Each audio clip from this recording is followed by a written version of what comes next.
Single women are now the fastest growing group in the labor market. Yet a new study finds that as their numbers in the workforce rise, the wage gap increases too. Here to explain, Forbes women editor Maggie McGrath and vice chair of the 3050 Summit, Huma Abedin. Great to have the team back together again. Maggie, this report by Wells Fargo, what did it find? This report was striking. It found that the number of single women in the labor force has increased by a factor of 3 over the last decade, yet the pay gap for these women over that time has not only persisted, but it has increased by nearly 4%. Single women currently make about 92% of what their male counterparts make, down from 96% 10 years ago. Now, this may not sound like gigantic numbers, but there are huge implications for wealth building. Wells Fargo also found that single women have 18% lower net worth than their male counterparts. And because single here is defined as folks who may be divorced or separated or widowed and have at some point received some economic benefit from marriage, that number is a bigger gap for never married women. They have 29% lower wealth than their male counterparts, which is hugely concerning because we know that women are living longer than men, so we're earning less money, building less wealth to last a longer amount of time. Yeah. Do they give a reason why, or have you looked into why this is happening? I did. I talked to Wells Fargo senior economist Sarah House because I do think it's counterintuitive. And she pointed to 3 big factors. The first is caregiving. We know that women do a disproportionate amount of the unpaid caregiving work in this country. That takes them out of the labor force and affects their earnings. The second factor is the implicit bias about the value of women's work that can affect our pay. And finally, and the most interesting, is occupational differences. We don't talk about this a lot, but gender differences in choice of field is the biggest driver of the gender pay gap. There are fields like STEM that are still male-dominated. According to MIT, women are only 28% of that workforce. Those male-dominated fields are often higher paying than the fields that are female-dominated, like education.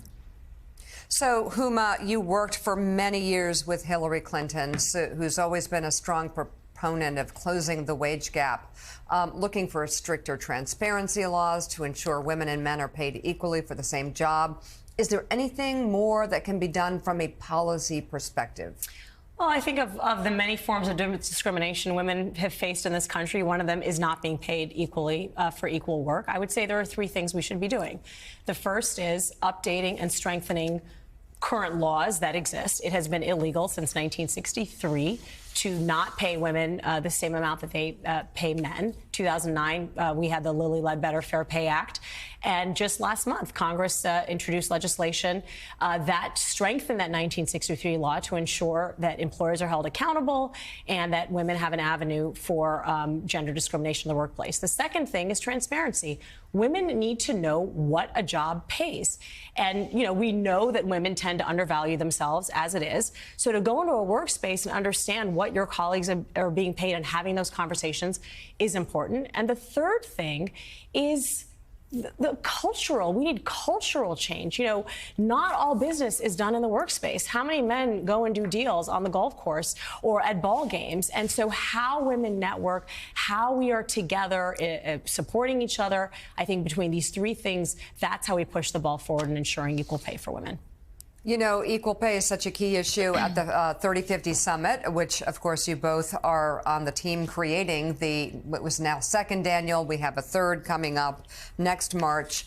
And, you know, connections, cross-cultural connections were made, and these topics were addressed head on. And what we all found is there is strength in numbers. The incredible conversation with Hillary Clinton, Billie Jean King, Gloria Steinem, Olena Zelenska. There was so many different ways we attacked this issue. Was there a key takeaway for you about this summit?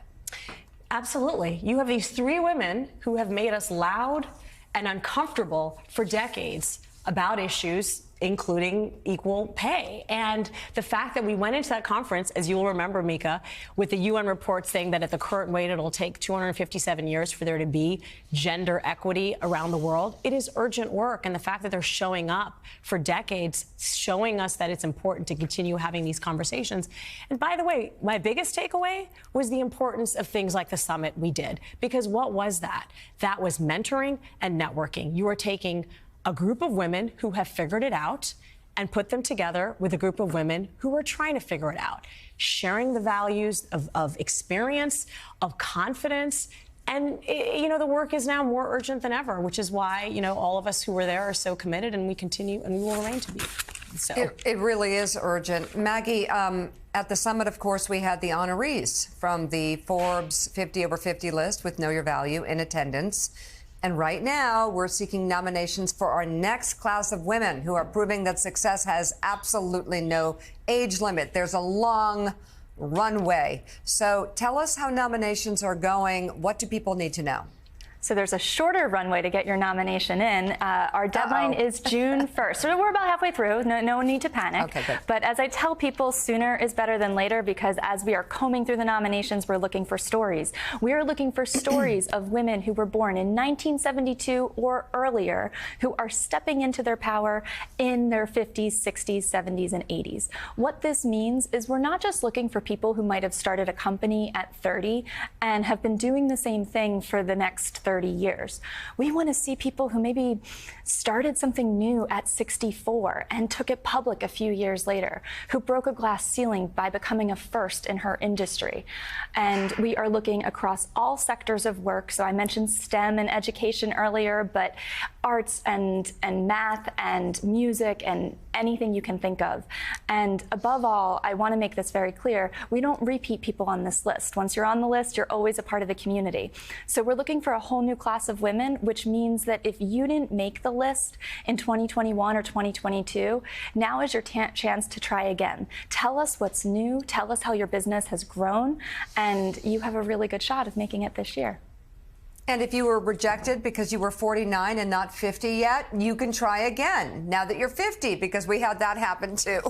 Maggie McGrath, Huma Abedin, once again, thank you both so much for being on. We'll talk to you again soon.